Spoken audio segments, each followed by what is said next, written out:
ओम श्री केदारनाथ धाम की अत्यंत विस्तृत पावन कथा।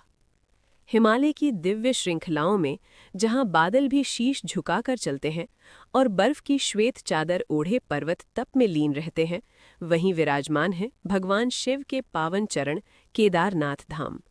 ये केवल एक तीर्थ स्थल नहीं, बल्कि तप, त्याग, पश्चाताप और करुणा की जीवंत गाथा है।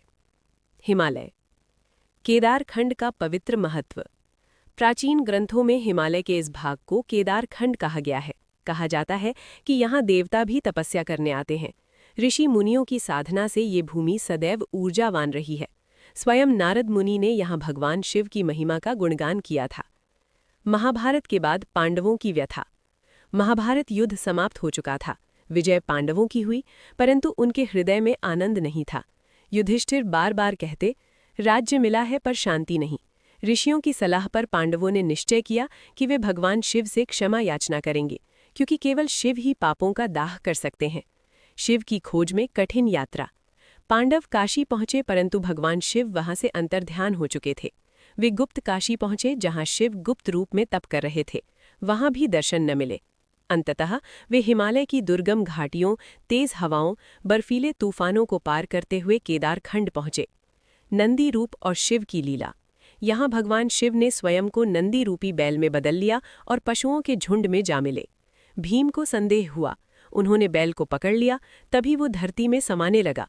भीम ने पूरी शक्ति से उसकी पीठ पकड़ ली। उसी क्षण शिव 5 भागों में प्रकट हुए। ये लीला ही पंच केदार की उत्पत्ति बनी। पंच केदार का रहस्य। भगवान शिव के 5 अंगों ने 5 पवित्र स्थलों को जन्म दिया। केदारनाथ पीठ, तुंगनाथ भुजाएं, रुद्रनाथ मुख, मध्य महेश्वर नाभि, कल्पेश्वर जटाएं। आज भी भक्त पंच केदार यात्रा कर मोक्ष की कामना करते हैं। केदारनाथ ज्योतिर्लिंग की महिमा। केदारनाथ में शिव स्वयंभू ज्योतिर्लिंग के रूप में विराजते हैं।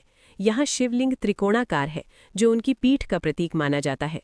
पांडवों ने यहाँ पत्थरों से मंदिर का निर्माण कराया। आदि शंकराचार्य और पुनरुद्धार। कहा जाता है कि 8वीं शताब्दी में आदि शंकराचार्य ने इस धाम को पुनः प्रतिष्ठित किया। उन्होंने यहीं समाधि ली और पूरे भारत को एक सूत्र में बांधने का कार्य किया। हिम, आपदा और अडिग आस्था।